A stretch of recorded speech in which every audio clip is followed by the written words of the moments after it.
All right, go right into questions for Coach.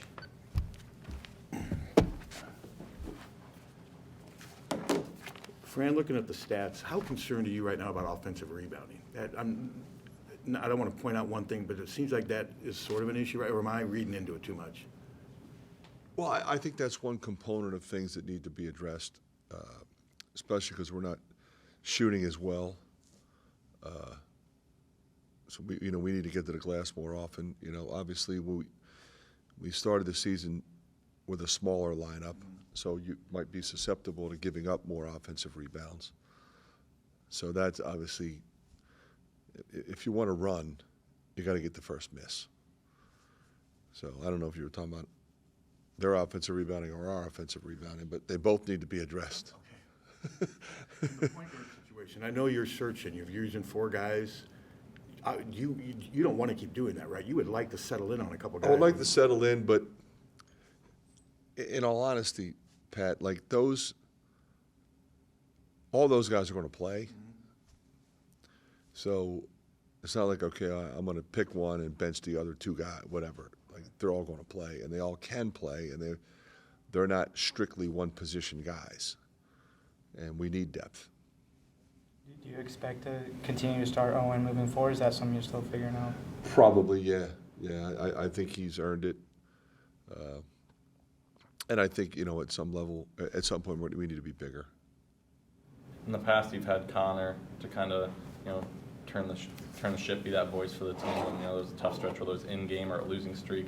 Has anyone, stepped up to be that voice? Yeah, Patrick and Payton in particular are really trying, and Tony. I mean, those are the 3 guys I've mentioned as guys we need to be leaders on this team, and all 3 of them have different personalities, and they're all really trying. Patrick has the most experience. Payton has probably been the most vocal. Tony is not a vocal guy in that sense, but he is a leader in terms of work ethic and determination. So I think they can all function in that capacity. Do you see the rest of the team listening to those guys? It seems Yeah. like Oh no, they definitely. They definitely have the respect of everybody in that locker room, no question. And obviously that's first the most important step. Coach, going back to Owen, what did you make of his performance on Sunday, his first start? Yeah, obviously early he got a little foul trouble and then didn't do as much, but very much like the Iowa State game, he picked it up in the second half. I mean, he was a factor. And he's better when he's running and he's kind of playing free and easy.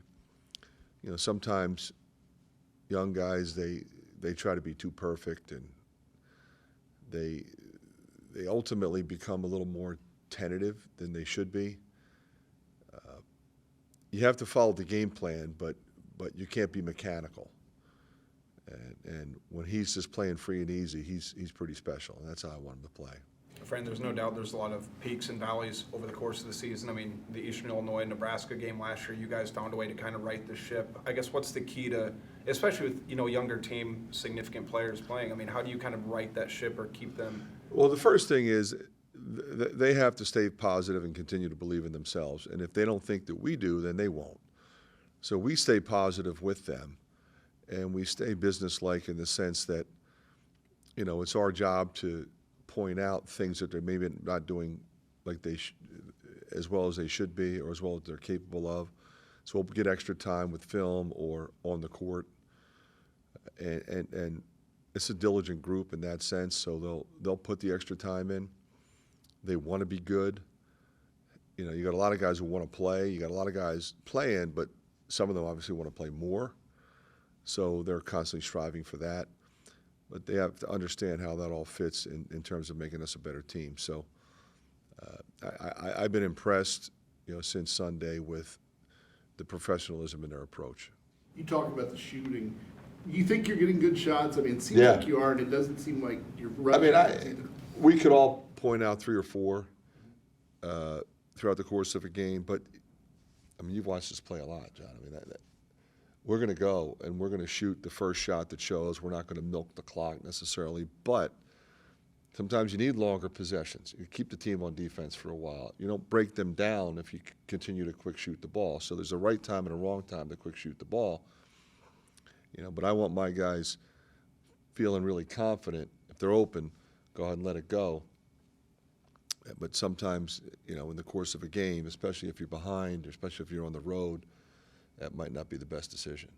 You talk about the peaks and valleys and staying in the moment. I mean, Northwestern beats Purdue and then loses to, I mean, is that kind of what you just got to just not overreact to what's going on? You know, you think about it. We talked about this before, Pat. I mean, every night that happens. It's not like, wow, it's really rare. It happens every night. You know, it's one game. You know, I don't know Chicago State's roster, but I know a kid got 30. I mean, he was cooking. And every team has guys like that, especially now with complete free agency. So they don't show up with young 18-year-old freshmen. Nobody does. So everybody's old, and everybody wants to hoop. And you got guys that were double-figure scorers at a different location, and that's what their expectation is, and they can go get buckets. And that's all right. Are you happy with that starting lineup that you ran out with this Yeah. last week? I mean, I like that group. You know, I think, you know, that's what we'll go with again Saturday. Do you like Tony at the 1 there? Yeah. I thought in the second half he really was good. In the first half, you know, he's trying to run the offense. I mean, yeah, we want to run the offense, but he's got to go. That's who he is. The maturity that I guess Payton just kind of seems to have, like as a person, when did that become obvious to you? I guess either during the recruiting He process. knew at the end of last year that he needed to be that guy. He's always been a team guy. You know, he's easy to like. I mean, the guys like him. And, you know, when you're someone who has proven at this level that he's really good, that gives you a different level of credibility to coincide with his personality and his positivity. How important are these last couple of non-conference games to just, you know, iron some things out, get the confidence back going in the right direction for Big Ten? Yeah, but you know, I think to Pat's point, you can't look at it that way. It's the next game, and you got to take care of business in that game because this team is well coached. They have really talented guys. They're all older.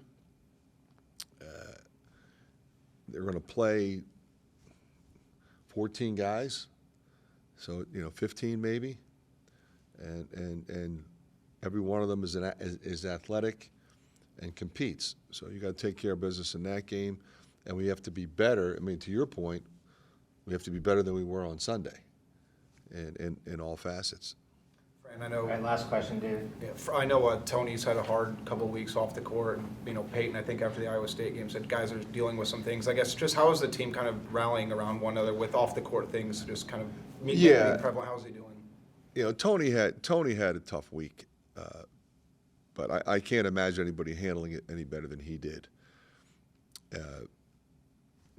You know, we go down to Purdue and he stays, and then we had to fly him in on the day of the game and move him into the starting lineup. He's a tough guy that's smart. He's got character. He's got a great family, and you know, we rallied around him, but they rallied around him in a tough time.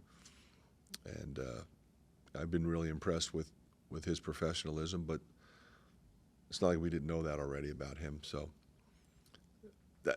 that's fairly typical of any team throughout the course of the year. Nothing ever goes perfectly, and that's when it's important that you have character in the locker room and you have a group of guys that are really good people that truly care and love each other. All right, Thanks, guys.